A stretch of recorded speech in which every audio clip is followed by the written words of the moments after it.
Nocturnos y nocturnas, gracias por reunirse con nosotros alrededor de esta ceremonia virtual, donde ansiosos compartimos las historias más extrañas, atemorizantes o hasta difíciles de creer.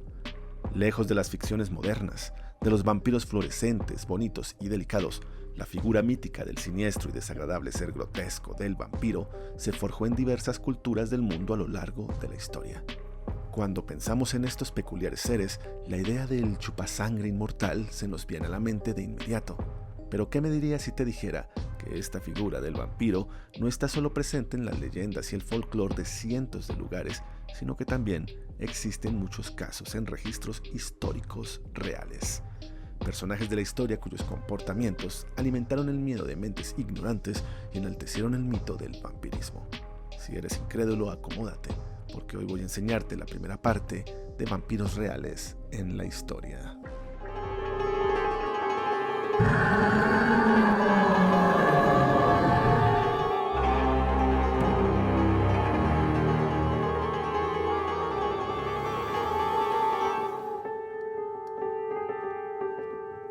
El rito de Astaroth. Juré Grandó ocupa un lugar primordial en lo que podría llamarse el vampirismo, puesto que en esencia es la primera persona que figura en un registro histórico bajo la nominalización de vampiro. Fue un viejo campesino de la península de Istria, región que hoy conforman los territorios de Croacia, Eslovenia e Italia. Si bien no se sabe la fecha de su nacimiento, Juré Grandó habría fallecido en el año 1640. Pero lo curioso e inexplicable para muchos es que en los registros históricos tiene 2 fechas de fallecido. Todo se debe a su historia, pues el campesino Grandó fue declarado una vez más muerto en el año de 1656, después de haber sido acusado de aterrorizar a los pobladores de la región durante 16 años, después de la que llamaremos su primera muerte. En los documentos, los locales le llamaban el estrigón, lo que se traduce como el vampiro, y según allí se dice, los pobladores eran acosados durante la noche cuando este hombre, después de su muerte, comenzó a recorrer el pueblo golpeando la puerta de sus hogares.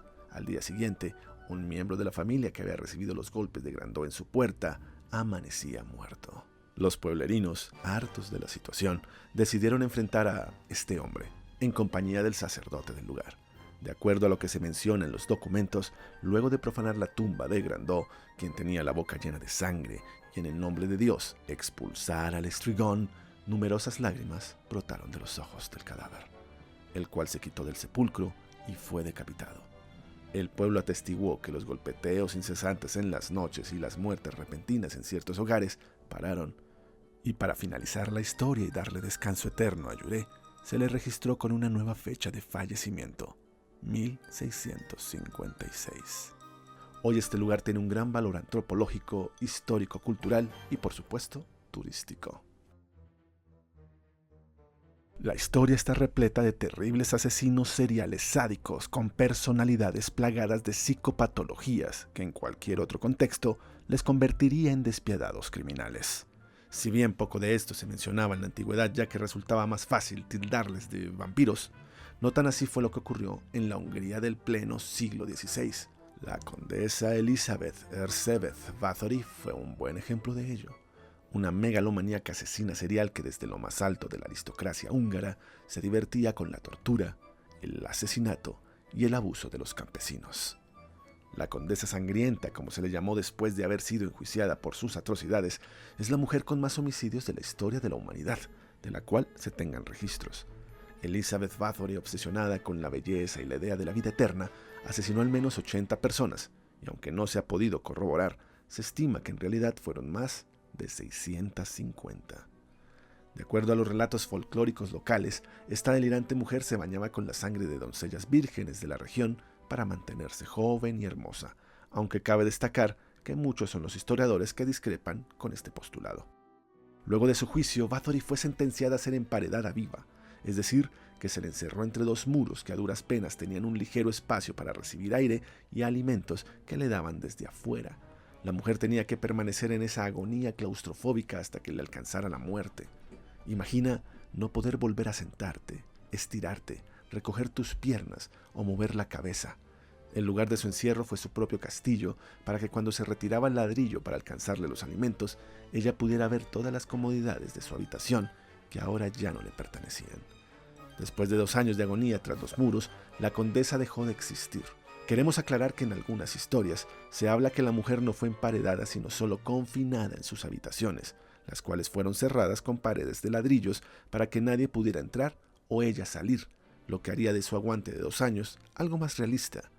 Sea cual sea la verdad, esta sin dudas es una historia que aportó mucho al mito del vampirismo, y aunque quizás nunca sepamos qué motivó a una mente tan disfuncional como la de Bathory, el caso aún llama la atención de numerosos investigadores, antropólogos e historiadores. Una de las historias más singulares que nos habla de no muertos es la de Petar Blagojevich, por el simple caso de que es el mayor documentado del siglo XVIII.